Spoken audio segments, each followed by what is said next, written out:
everyone. Today is the webinar training for our grant reviewers for fiscal year 12, the 21st Century Community Learning Centers grant. Thank you for joining us and volunteering your time to read grants this year.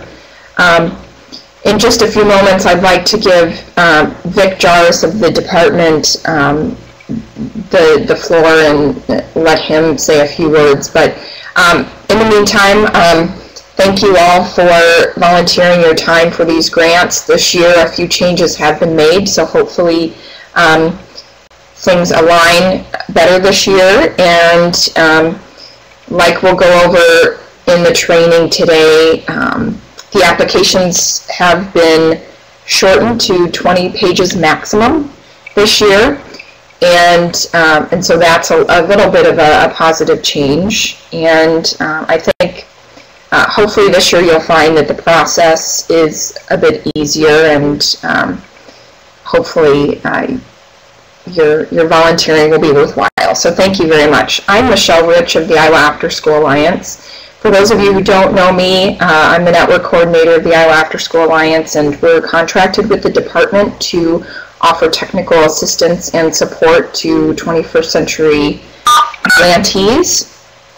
So we've been doing some work with monthly best practice webinars, site visits to compile those best practices and share those among grantees. And then we're also helping the department with some of the administrative support functions for the grant reading itself.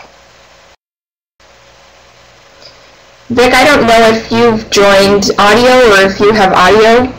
I'll give you a chance to say a few words if you'd like.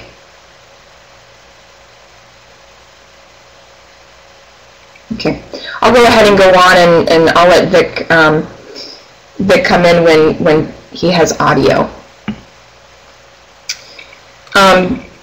First, I'd like to go over some of the basics of confidentiality and some of your responsibilities as a reader, and then I'll give you some time to ask questions if you have them.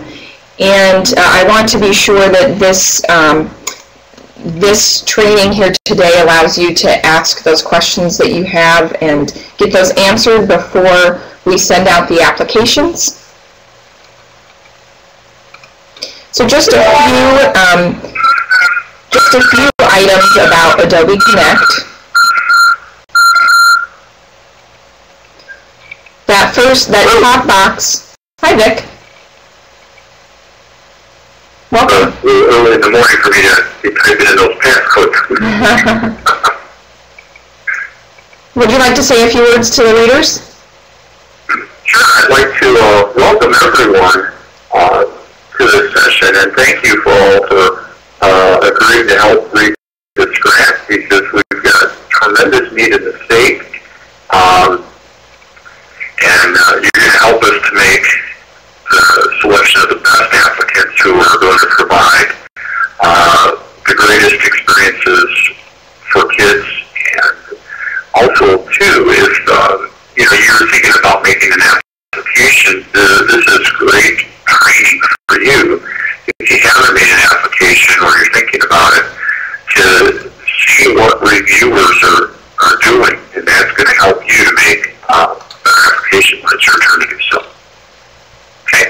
Great, thanks, Vic. Going back to some of the functions of Adobe Connect, which we're on here today, that top piece is the participant list, so you can see the other readers that have joined. And then your main viewing area, that's where the presentation will be going on, and we'll be pulling up some documents as well. This is the chat area, so you can see that you have the ability to send questions to just the presenters, myself or Vic, or you could also send to everyone. I'd prefer that questions be sent to everyone, just so we can see that everyone can see others' questions. And please feel free to ask those questions that you might have. No question is a bad question. We also have the telephone line, so if you're on via the telephone, or you have you have the ability to ask questions through your speakers on your computer, please feel free to do that as well. So it doesn't just have to be the typed questions. The notes section has some notes from us. Right now it's mostly just about the audio, and we don't have any feedback right now, so that's all good. Congratulations, and thank you for getting those straightened out, the audio functions. And then finally, we've included some files here for you. So these are going to be the important documents that you use in your scoring. So I'll go through those very quickly. You'll have to download them to your computer in order to access them. But we have the RFA here that's been streamlined this year. So you can take a look at that. Most of these documents will be sent to you in hard copy along with the applications that you've been assigned. So you don't have to be concerned with printing these.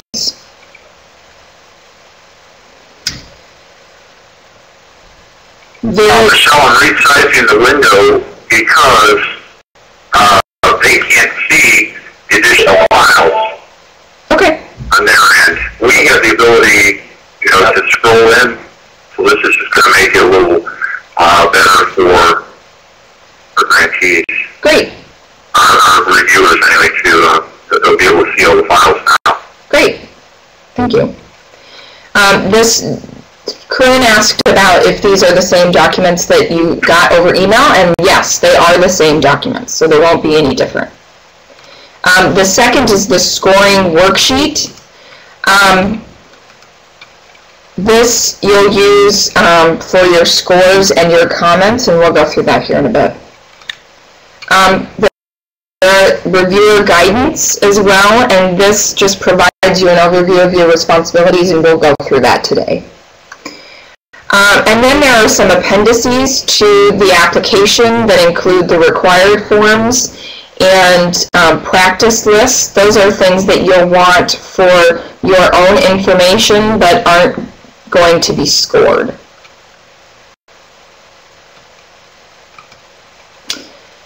As part of the new application this year, a student needs assessment template was provided to grantees just so they understand the minimum student needs and family needs information that they have to include. So that's also been given to you as a reader, but it'll come out in the scoring rubric what you should be looking for. But that's just the basic information, and we'll go through that today.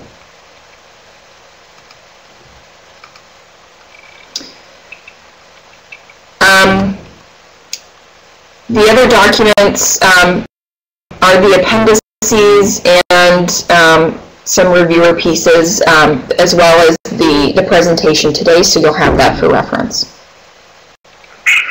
But like I said, you'll have these documents printed out for you. We'll provide the hard copies.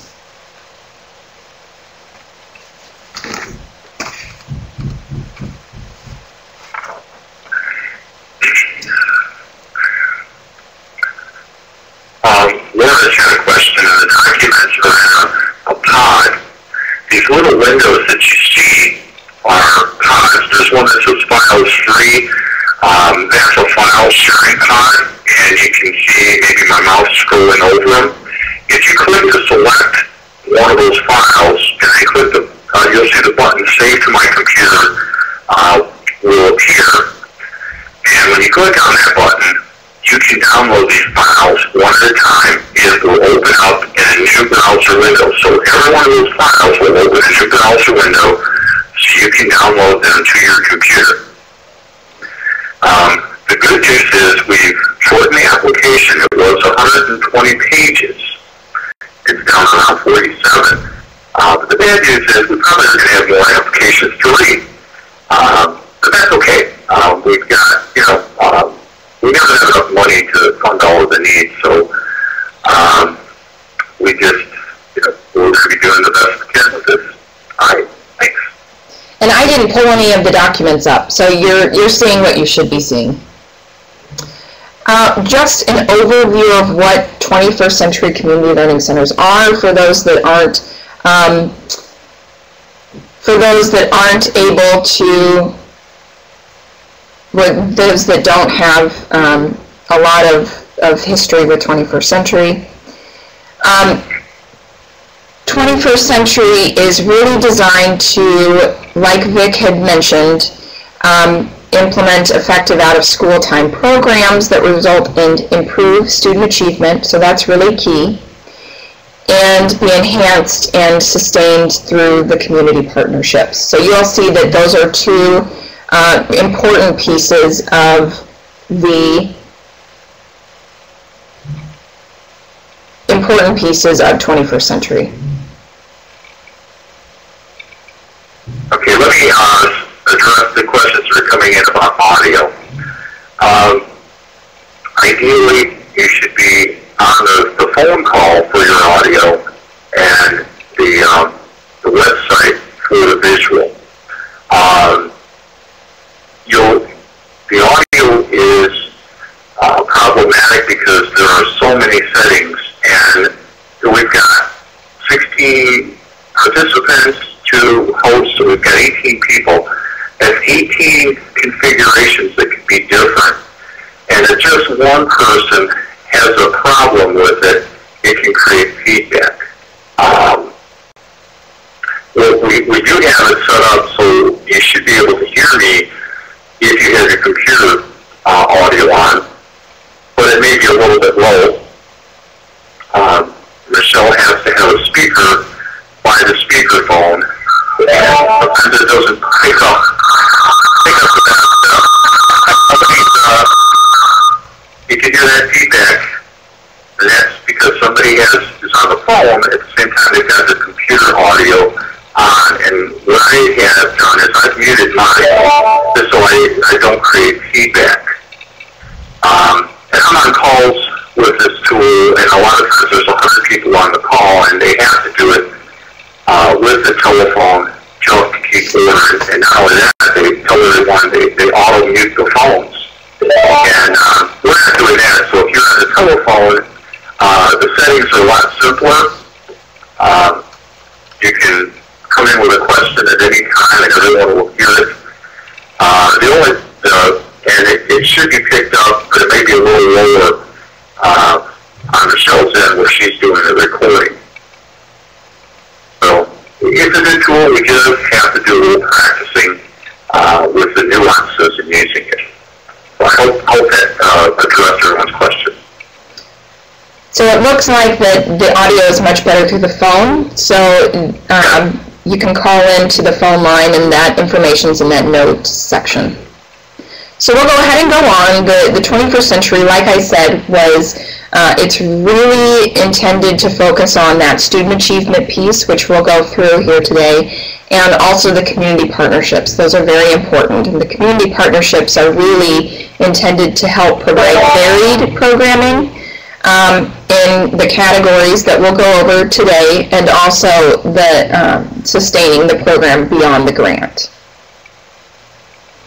One change this year is that they're 3-year grants. So if you're familiar with grants in the past, that's one change that you'll see this year.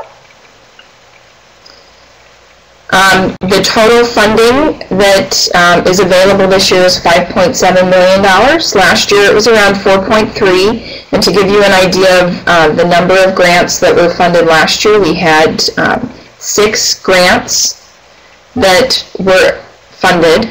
One was not fully funded because of lack of funding. So we should have around that number or greater this year with 5.7.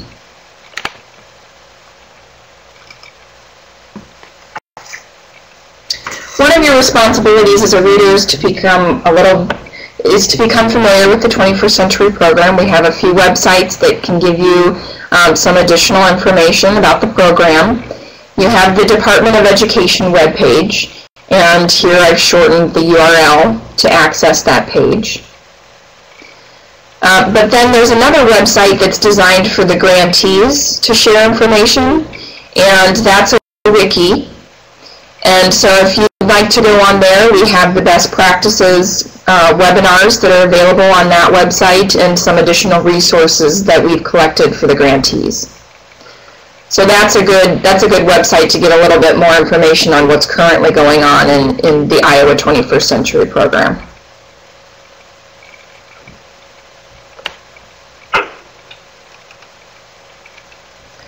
A little bit about the peer review process. The application for grants is due today, April 13th. And then we're hoping, our aim is to get applications mailed out to you by next Wednesday. So we'll do the compliance checks and hopefully get everything out to you by next Wednesday.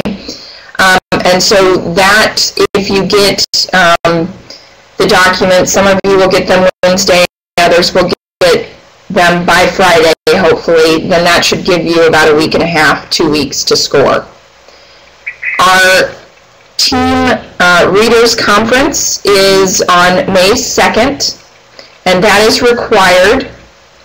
So you will need to be at the readers conference in person on May 2nd, and it will be from 10 to 2. And that will be when you come together for consensus scoring. That will be at the West Des Moines Learning and Resource Center, and I will send out additional information on that location and what to expect for that day. And then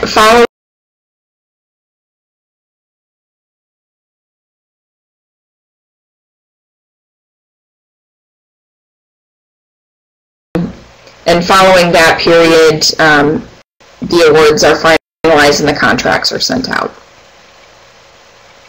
We have about 20 readers this year, and we can expect around 46 applications. That's the letters of intent that we received. I imagine that not all groups that have submitted letters of intent will also apply. So 46 is really the ceiling, the maximum number that we can expect.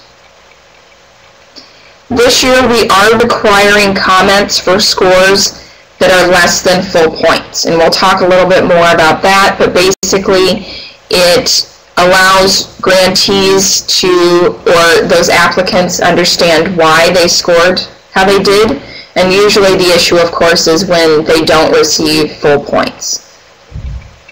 So those comments will be really important. And that's something, as a grant reader, when you're reading it on your own, go ahead and put those comments, so you should have them, your comments will be your discussion points when you're doing your consensus. Yeah, that's a good point. You'll want that, those notes when you come to the readers conference, but we will also keep those individual score sheets for our purposes as well. And you also may want comments if they did an exceptional job, in your opinion, as well, because somebody may not have the same viewpoint as you.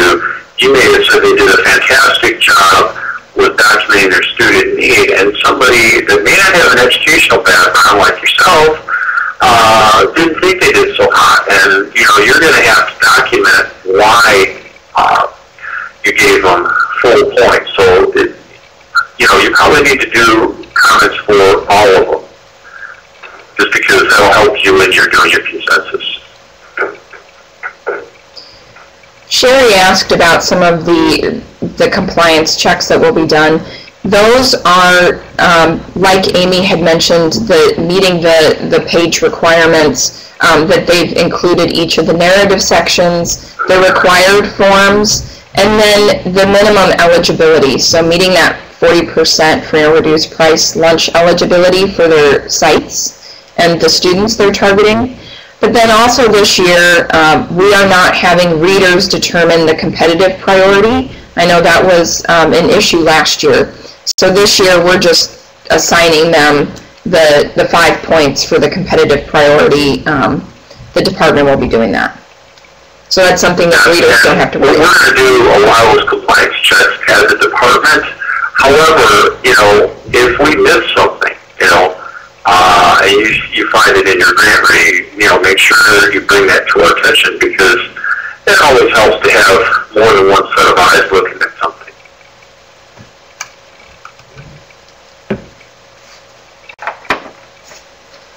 So your responsibilities as a reader, and we've already been over a few of these things, but again, becoming familiar with the 21st Century application and program priorities. Those websites that I showed you really will help get a little bit more familiar with the 21st Century program, but you will be doing your scoring based on that information that's given to the applicants. So they've been given those websites, but the primary reference is the RFA.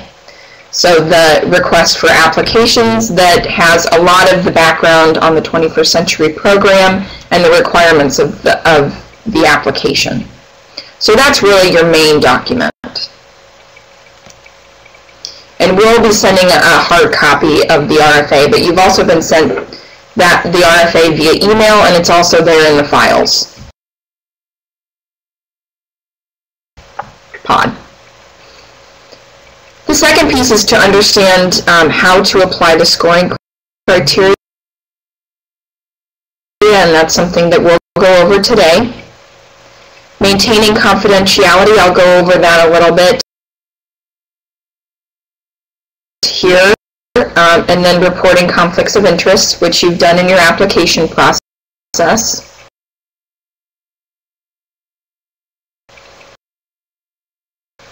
This year we don't have anyone scoring that has a relationship with any of the applicants.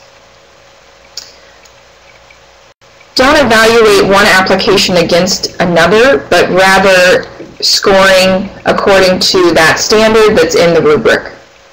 So you don't want to find yourself saying, well, this application was better at explaining this section than this application. What we want to do is score it according to the rubric only, and not evaluating one application against another. I have a comment on this one. It's almost kind of natural. You're reading your applications and you see one that's really good, and then you see one that's really not, doesn't seem like it's good. It seems to be lacking, and you've got that other one in your mind, and it's almost you're doing a natural comparison. But what you want to do is give these people the benefit of the doubt. Because maybe what they're doing is they're providing an explanation in a different way than the previous application. So that's what we really want you to do is, you're looking at this criteria and, give people the benefit of the doubt, because everyone has different ways of explaining their positions.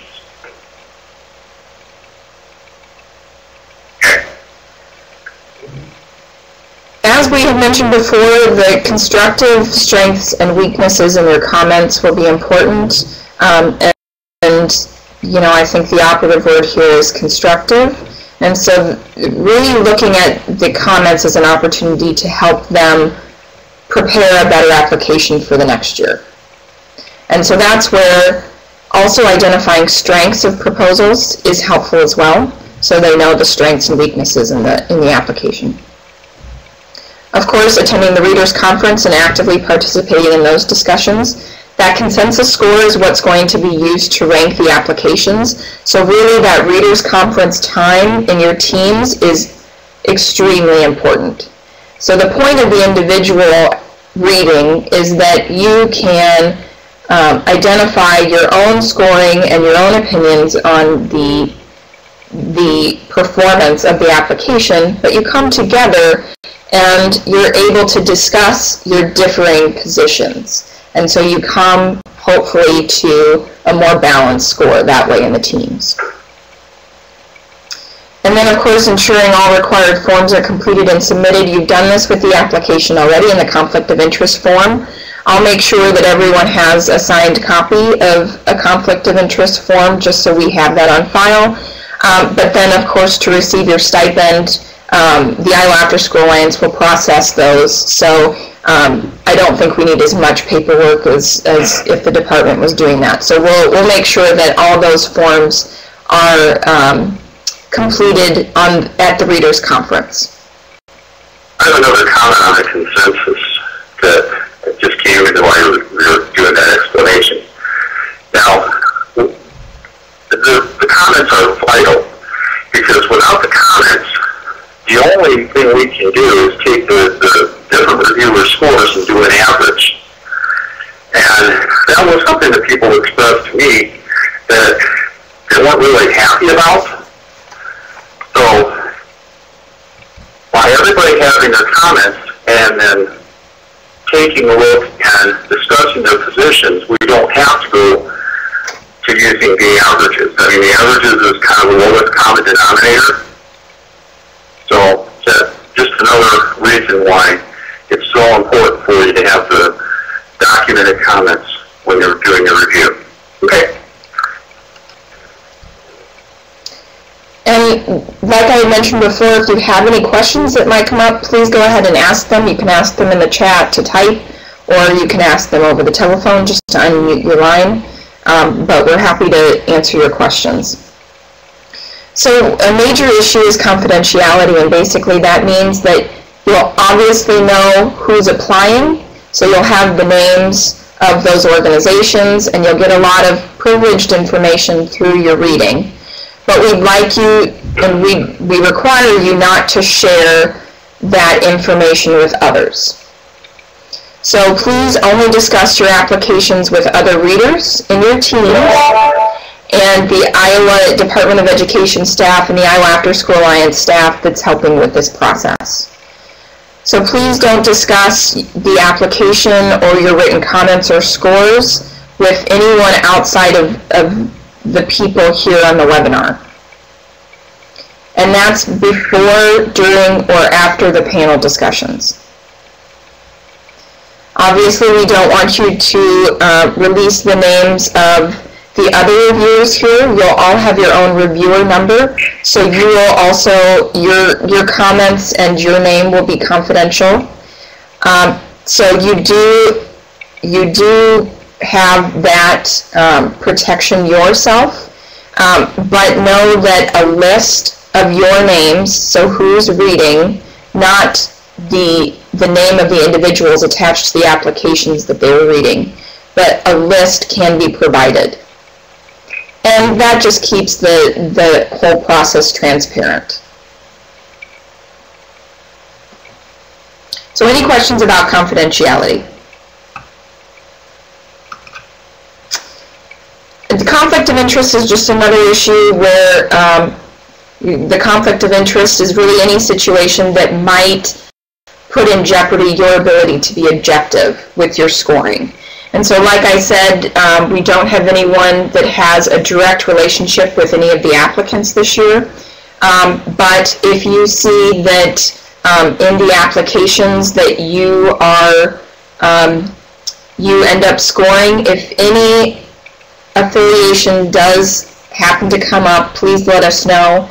And that doesn't necessarily and immediately exclude you from reading, but we'd like to know about that. We have to know about it anyways. And really, it's the department's responsibility not to assign you any obvious applications that will create conflicts of interest, but it could come up. So just let us know.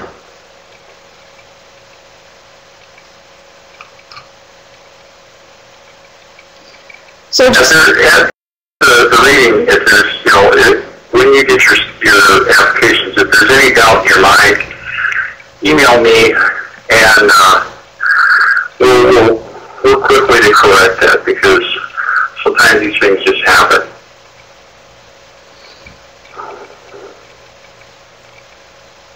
So going on to some of the tips on reading and scoring, I think most of you have experience reading grants in the past, whether that be 21st Century or other grants.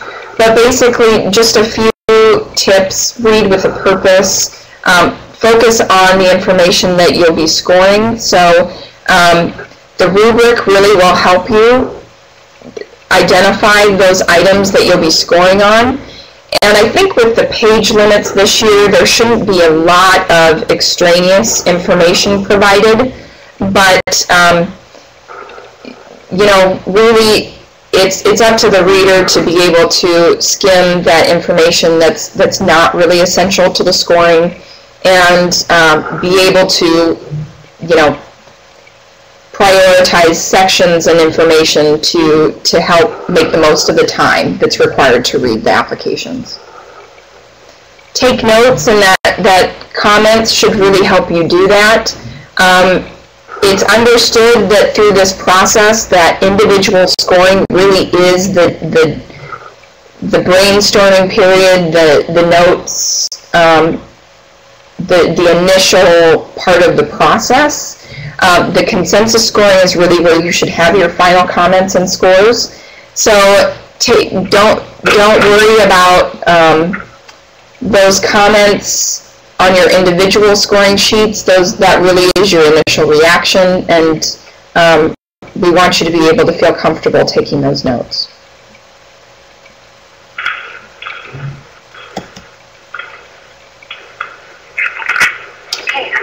Just a few items on scoring. The applicant's intentions should be clear and not use a lot of jargon. The ideas should be presented and must flow logically. The application should provide a complete response to the scoring criteria. As you go through each of the sections, they really should align with one another and be consistent, and this will be something that comes up in the rubric that you should take notice of.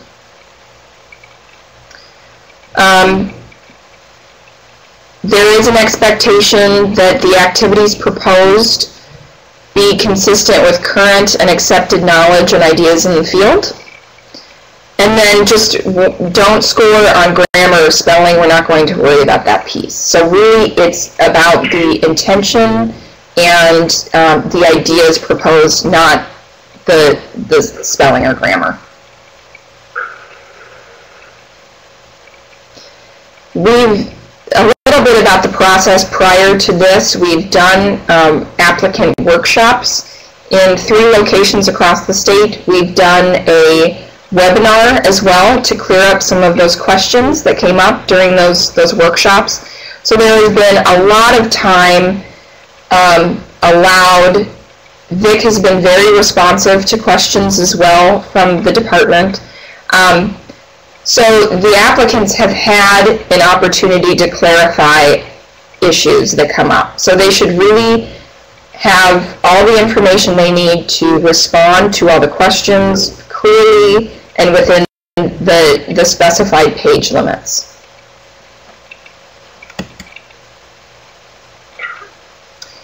The scoring worksheets that you'll use aren't dramatically different from last year.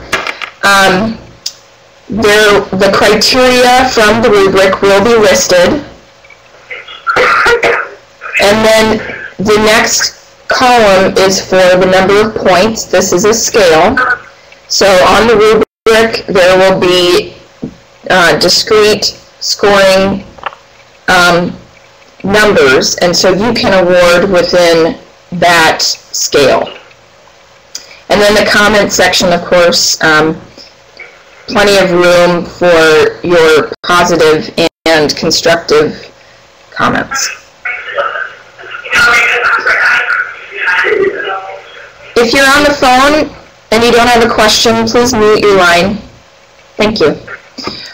On each of the pages, there's a section for reviewer code, and that's to protect your confidentiality, the confidentiality of your name. Your name only goes on the front sheet.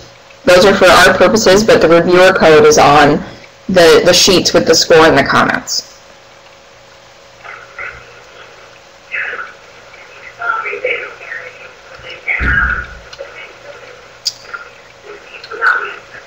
Writing comments, again, if you're giving any score below extensive evidence, you have to provide a comment, the justification for your score. And it doesn't have to be overly detailed, but it really has to be enough information so the applicants can improve their application for the next year. That's really the intention. And to justify your score. There are a lot of questions that come up. And, you know, occasionally it's quite a bit of money that's on the line. So we want to be sure that we're providing the applicants enough information that we're justifying our scores and the department can feel confident in the ranking of the scores, and then they can improve their application for the next year. And then, of course, positive comments are always helpful as well.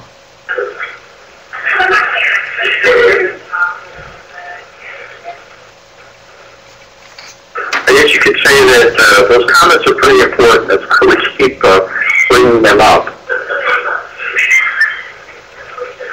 Again, if you're on the telephone, please mute your line. You can hear some background noise on there. So I want to give a chance just to break here and make sure that we're answering any questions about the technical part of the reading. The next section will be going through the scoring. But I'm going to pause here for a moment.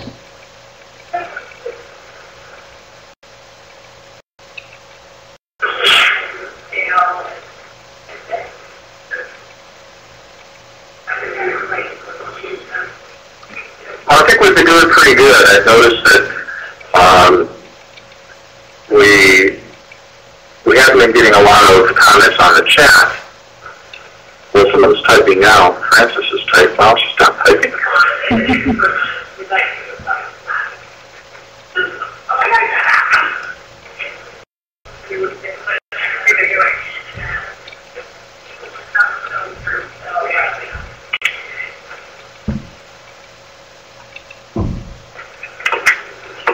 Another thing, too, is that when this webinar is over, if you have additional questions, email me.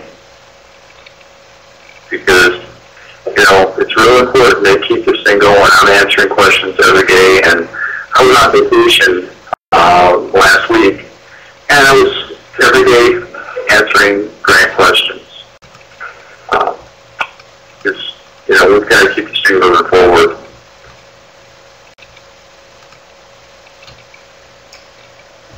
Well, I'll go ahead and go on about the scoring, and I can answer questions as they may come up, and I'm sure Vic will be watching the questions as well.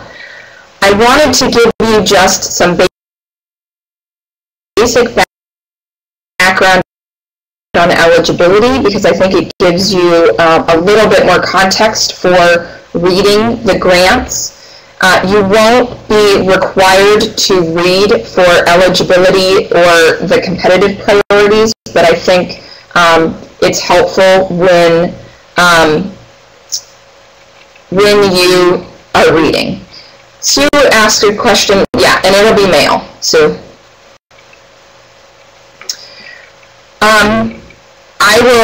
I will send them as fast as I can. So you'll get them as soon as possible. Yeah, we need a few days to go through and weed out the ones that are missing some of the important pieces, because we don't want to waste your time with applications that we cannot fund because they were maybe they didn't get all they did half of their assurances, they left out our budget. There's a lot of things that, you know, we're going to weed things out so you get fundable applications to review.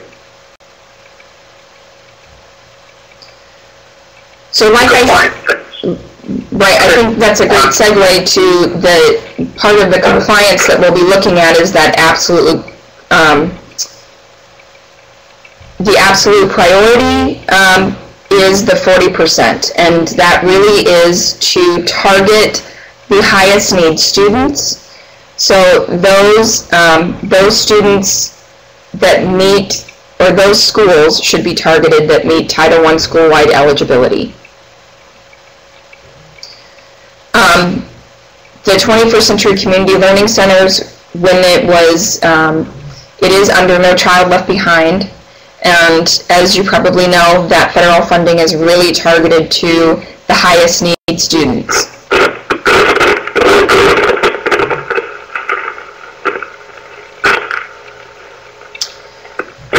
Competitive priorities.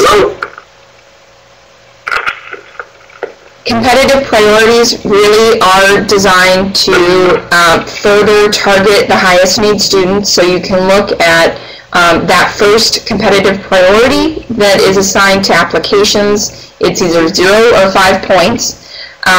The schools designated as schools in need of improvement, schools in need of assistance, it should say, under Title I, which just means they have some academic needs. And then the second priority is joint submission of the application between a school and a community-based organization or other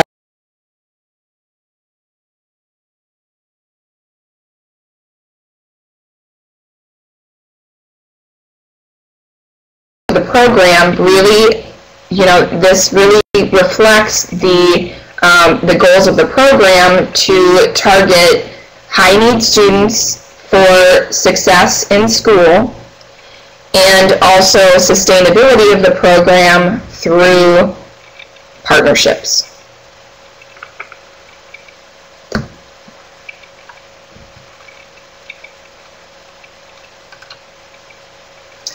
The application, like I mentioned before, it's been shortened to a maximum of 20 pages.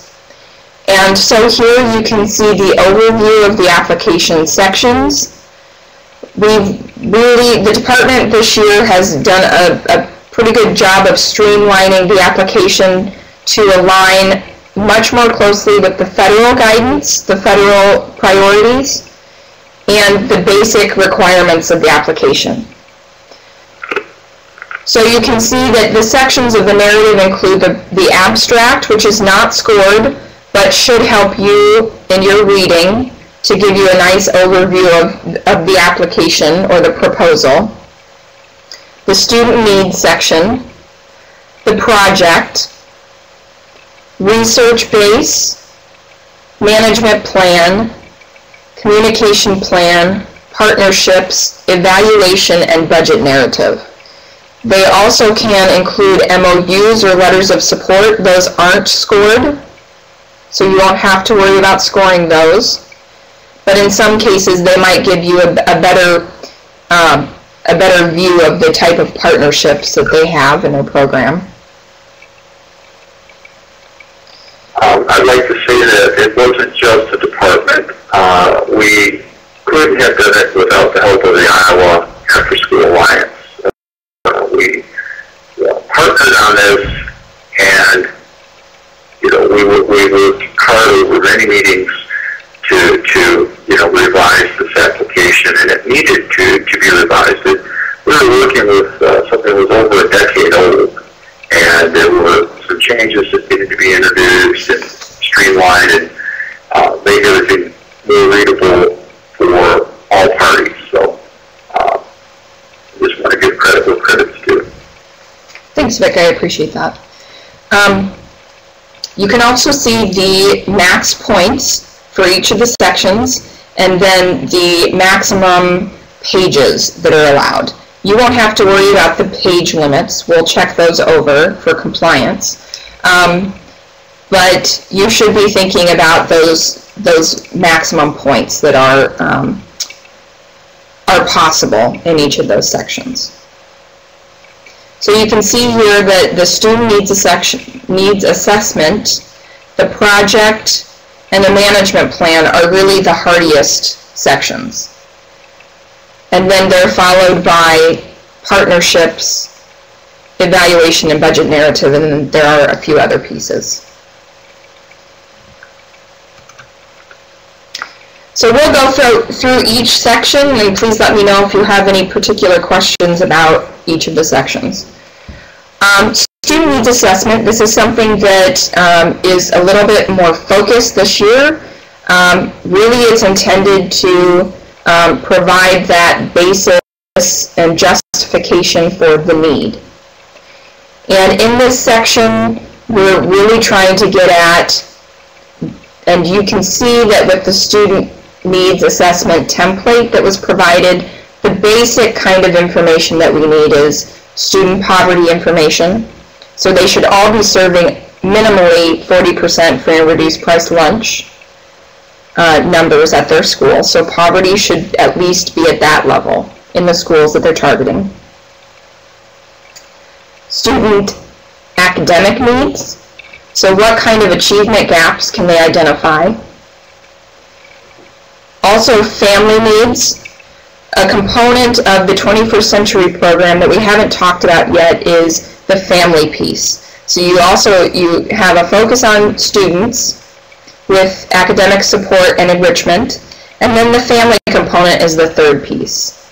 And so they also must talk about what kind of needs are with the family. What kind of family support needs do they see? And then there might be,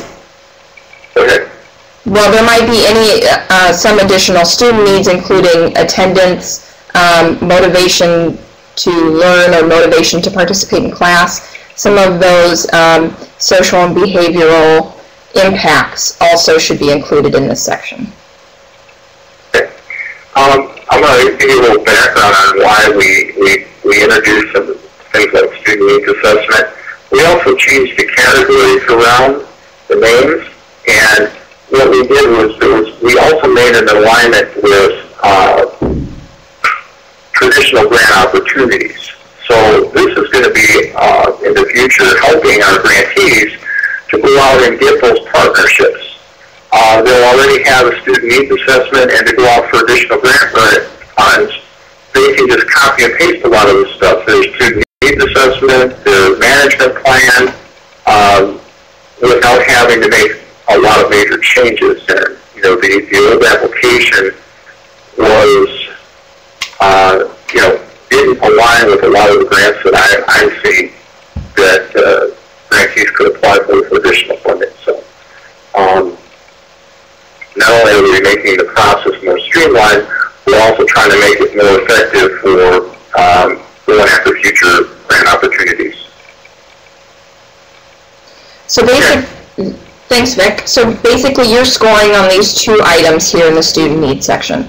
So they have to provide that strong evidence with objective data that justifies the need for the program.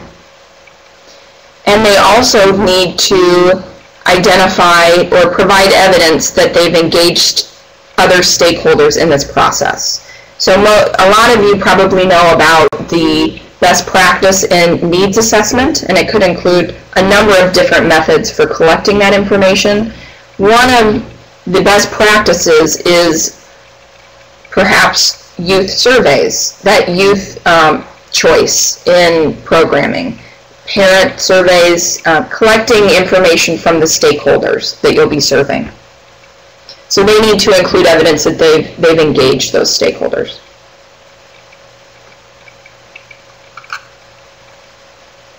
And I've already gone over this piece. Any questions on student needs? This student needs section is really intended to provide that foundational basis for the entire application.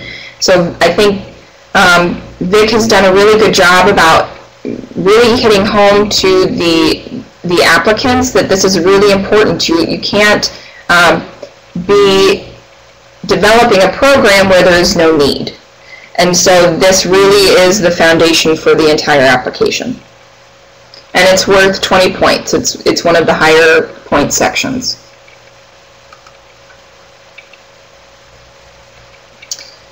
The third section, the second section that's scored, so remember that the proposal abstract, I haven't included that here, it's not scored, but really that's intended to help you as a reader get that overview of the application. the third section that you'll be, the second section that's scored, this third section is the project. And this is where they talk about the program, or the programming that they'll be offering. So you'll be scoring on 5 different items. The first is that activities are linked to the student needs assessment. So that's number 1. They have to be able to link the project that they're proposing back to the needs that they've identified. The second piece is that there is a variety of programming that fits within the 14 eligible activities, and that's in the RFA. You can find that list. And that their selection of that variety fits within the 3 legs of the stool, I call them: the academic support, the enrichment, and the family literacy. So those are really important.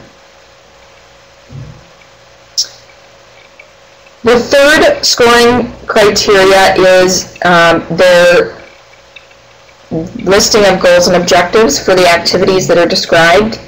In the past, my personal experience reading applications is, and this is a suggestion that I provided in the workshops, is that it really helps to have charts here where you can nicely list out goals and objectives for each of the activities that they're doing, so it's really very clear. That's just a suggestion. They're not required to do that, but really you should be able to make that linkage very easily. The fourth piece is the linkage to the school day instruction, and this doesn't have to be, the eligible entities do not have to be schools. So keep that in mind as you're reading. You might get some community-based organizations that are applying. They have to show that alignment with school day instruction, whether that be through relationships with school staff, alignment with the state or national standards, or through the Comprehensive School Improvement Plan, the CSIP. Somehow, and those are just suggestions, they have to provide that evidence that there's alignment. And it doesn't have to necessarily be with curriculum, but somehow they have to show that alignment. And then finally, the last piece is their experience providing the services. So really we want some assurance that they've done this in the past and that they have experience providing high quality services.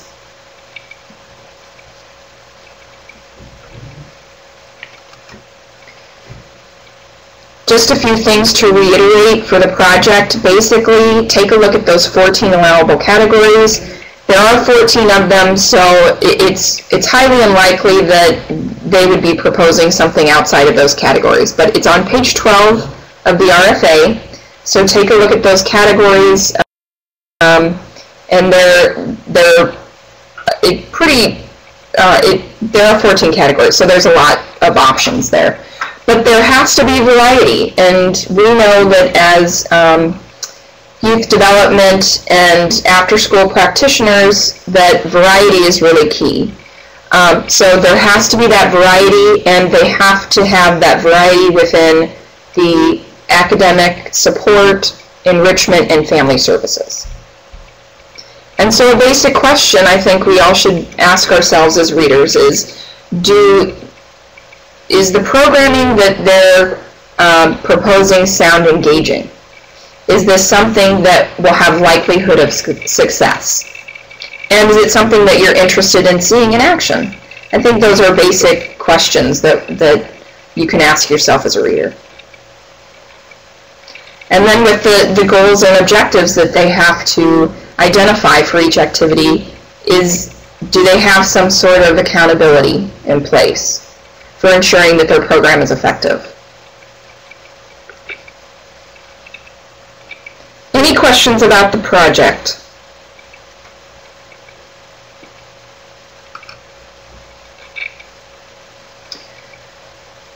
The next section is research base, and that's 5 total points. It's limited to 1 page, so it's not a heavy section.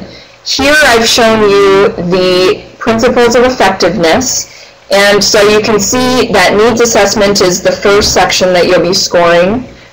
So they should lay that foundation there in the needs assessment. The second is the performance measures, which they have to hit on in the project section. And then the third component of the principles of effectiveness is the research base. So they really have to have some sort of research base for the kinds of programming that they're proposing. So there has to be some way to know that there's some connection or there's some evidence that the programming that they're proposing will impact those student needs that they've identified. So that's really the idea behind the research base.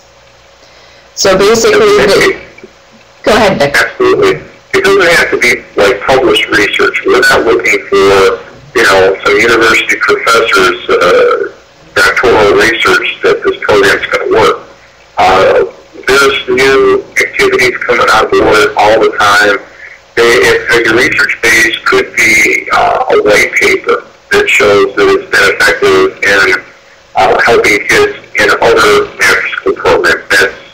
We consider that as, positive evidence because it would have those performance measures in there. So we want to make sure we're doing the best thing for kids and bringing in innovative new programs that are going to help them. Okay. Great.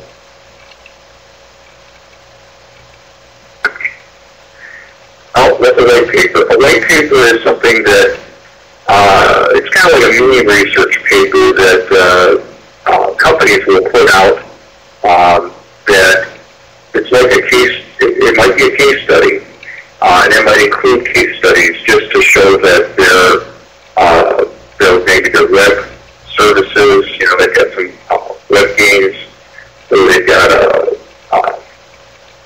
program for academic enrichment, and it's a much faster process than a formal research, so we would accept that. It's just not peer reviewed like it would be in a journal. Right. Yeah. Good question. We don't want you spending too much time trying to assess the validity or the, how great the sources are. As long as, it seems like good evidence to connect it back to the student needs, that the proposed programming will make an impact on those student needs. That's really what it's trying to get at. So the third 20-point section is the management plan. And this section really is getting towards the administrative components of how they're intending to run the programming. So the project was the programming side. This is the administrative piece. So there are 4 items to score here. The first is about staffing and volunteers. So they have to have a plan for ensuring effective staffing, which should include recruitment and retention of highly qualified staff, the professional development that's offered to staff, and how they will ensure effective leadership. They probably should talk out here how the leadership or the staff will maintain alignment with school day instruction here, because that is very important. And then the piece on volunteers. And in the federal guidance, they talk specifically about the senior volunteer program, and so they understand that that's something that's really been specified in federal guidance. The second scoring piece is plans for access and student transportation. And this might be a situation where they don't require transportation to and from, but they at least have to explain that. There also has to be plans for student access, and some programs have found that translation services might be required for their program materials or translation in the program. That's all something that they should identify. And ensuring inclusivity of program facilities and programming for students with disabilities, or ensuring that the program is inclusive of all students. So that's the second piece. Third, they are required to develop and engage a stakeholder advisory group. And so the third section should talk about how they're planning to do that, as well as how the advisory group fits within the overall leadership structure and organizational structure.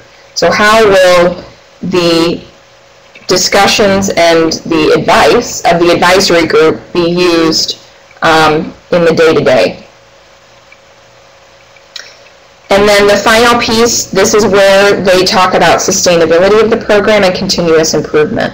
So they really should, they don't need an incredibly detailed sustainability plan here, since there is a page limit, of course, but at least you should get the feeling that they have a clear idea of the process for ensuring sustainability. Some of those key activities, like reaching out to partners, which there is its own section on partnerships. So they should at least be making some sort of, they should identify some of these key activities here in this section.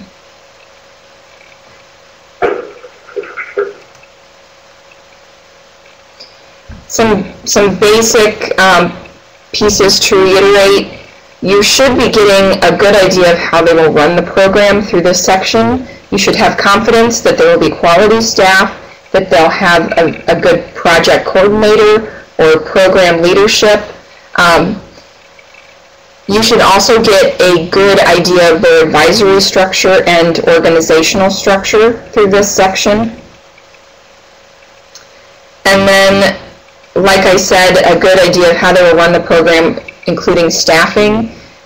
The hiring and recruitment of the highly qualified staff is really important. And then plans for professional development and oversight of staff as well. So that's really the idea behind this section. Any questions about management plan?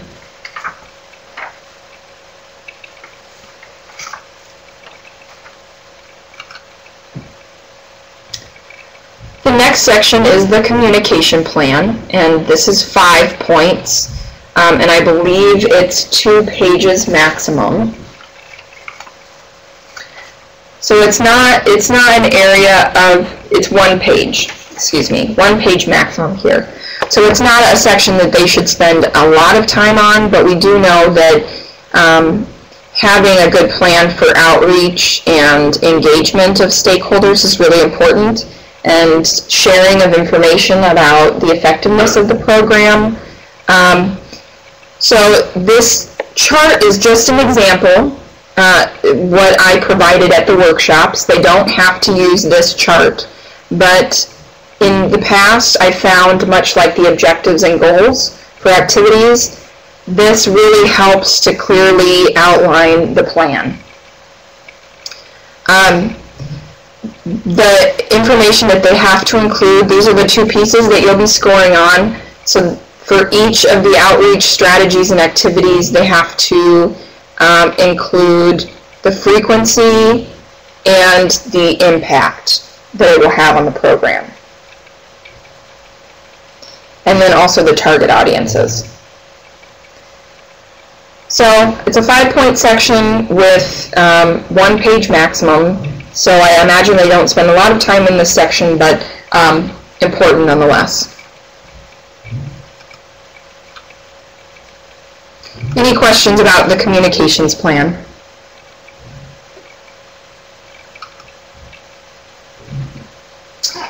Partnerships, this is a 10-point section, and a priority of the program, so something that should be considered carefully.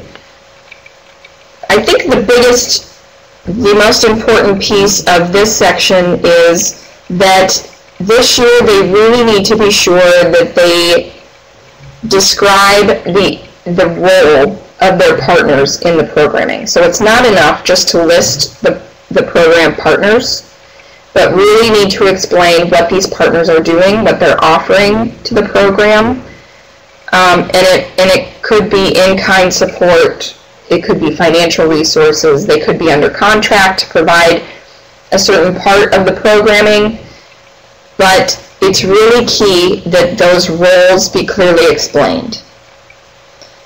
So that's the first piece, is just a plain description of existing partnerships and their roles in the programming or sustainability of the program. The second piece is the plan for engaging partners over the lifetime of the grant, recruiting new partners, and maintaining those relationships. Like I mentioned before, MOUs and letters of support can be included, but you do not have to score the MOUs.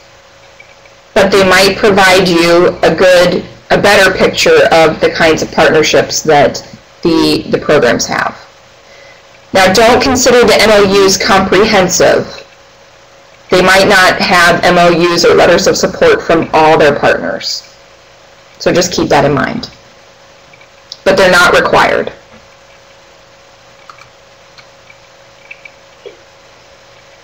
Again, that piece about their role and impact on the programming, that's really going to be important this year. So they can't just list partners, but they really have to include the impact and the role of the partners.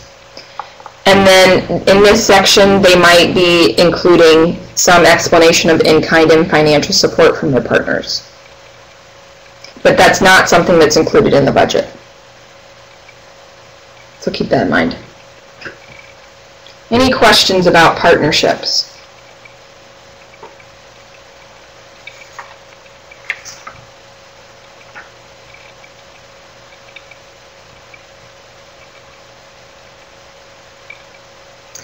Mandy had a question about whether or not we're looking for equitable participation of the private and non-public schools in this section.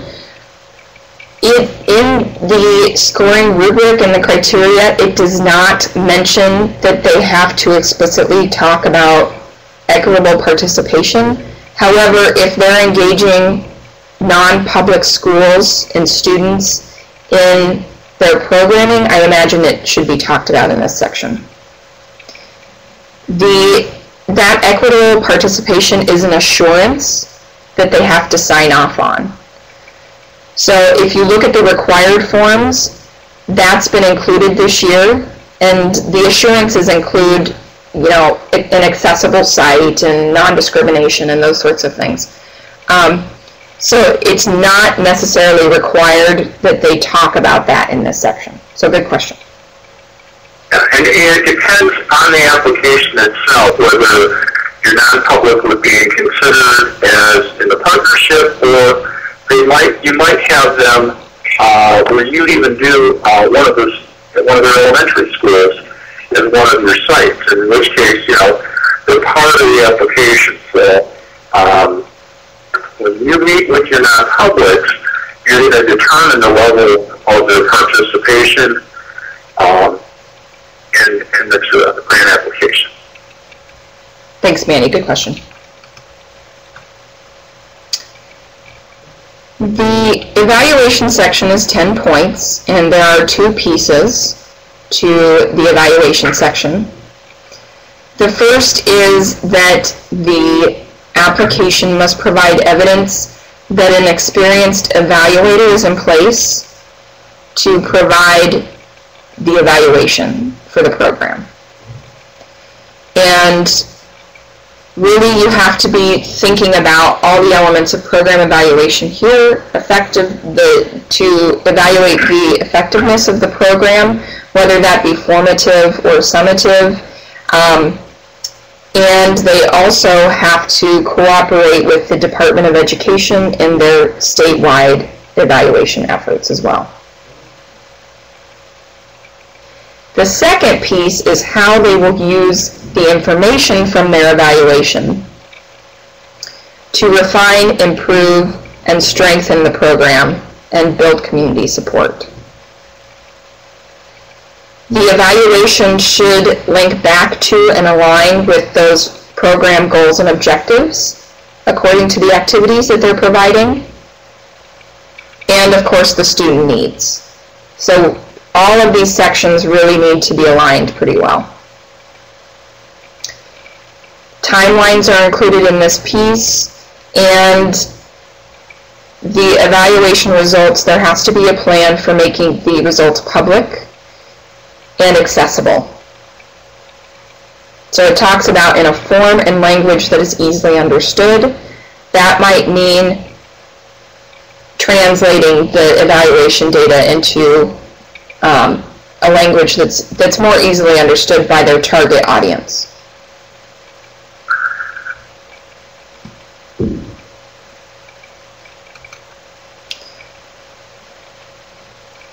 So just a few items for the evaluation section. On pages 15 through 17 of the RFA, there are some items that are requirements for the grantees.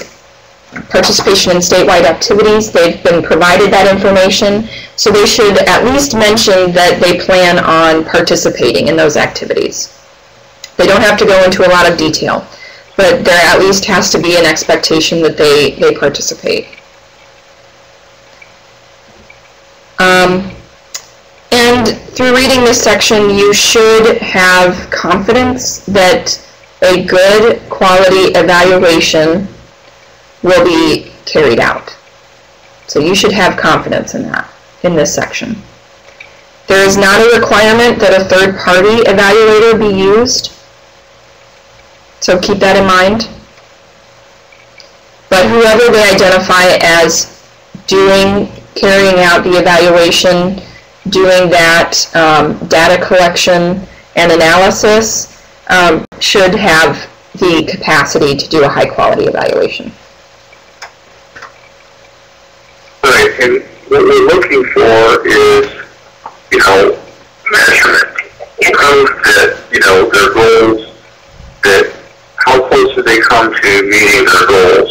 Some way that we have evidence that we can report out, aggregating it at state level, because our big plan is we're going to have a state report by the end of the year for the first time. Because we don't get enough funding, we need to get ourselves aligned so that we can provide evidence of the need that we have in Iowa, that this is an effective program for students, and then, communicate this out with partners. One of the reasons why we are asking for a little bit more information about partners, we may have a meeting that we ask all the grantees to bring their partners to. So as we, roll out and try to collaborate and get additional funding to support after school, because we should have it in every district. And that's a good goal for us as a state to have. All right. Great, thanks, Vic. Any questions on evaluation?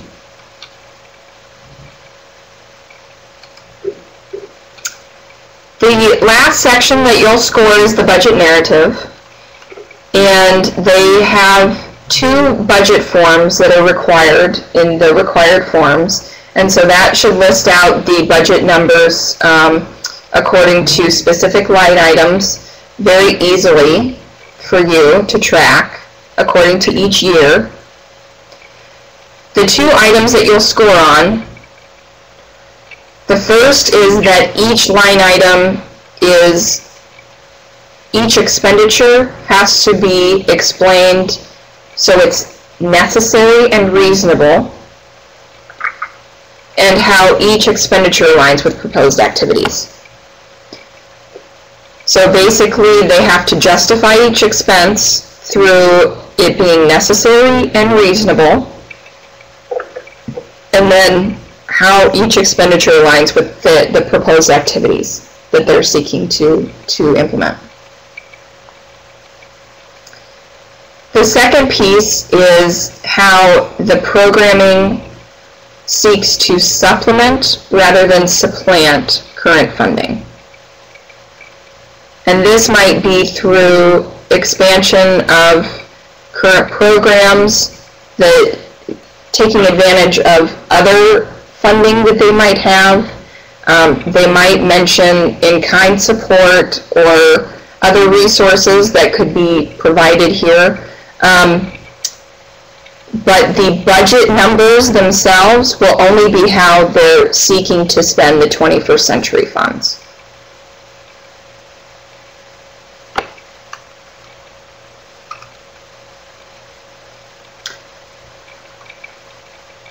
There are a few required set-asides for professional development, access, and administration. Evaluation, it's only recommended that they set aside 4%, so that's less of a concern. But they do have requirements for professional development, access, and administration. Most of you have some experience with budgets, so really taking a look at it and asking yourself, you know, is this a reasonable budget for what they're proposing? And if there's likely to be a need to amend contracts later, if some things are just unreasonable or unnecessary, those are things that you need to be taking into consideration. And then the supplement versus supplant issue,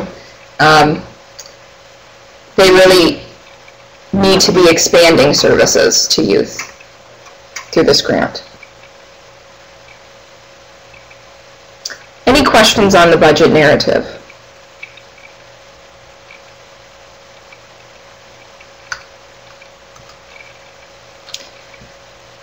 So those are the items you're scoring on. Just a few directions for you. It looks like we need to take one last look at the worksheets for scoring, and we'll make sure that those are all correct before sending them out. We will send you copies for each of the applications that you've been assigned. So what we want you to do is read and score each application that you've been assigned individually at home, and then bring all of those scoring sheets that you'll have taken notes about to the Readers Conference on May 2nd. And then each team will complete their own score sheet with comments and scores there. So yes, please bring all of your score sheets to that reading so you can use that in your discussion.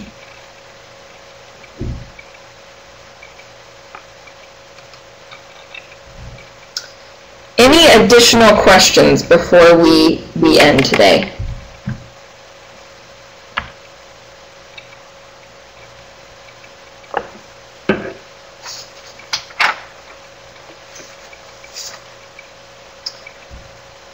I appreciate the time that you've spent here today. I don't have anything further. I think we really appreciate your time volunteering for this reading. It's really important to have these peer reviews. It's always kind of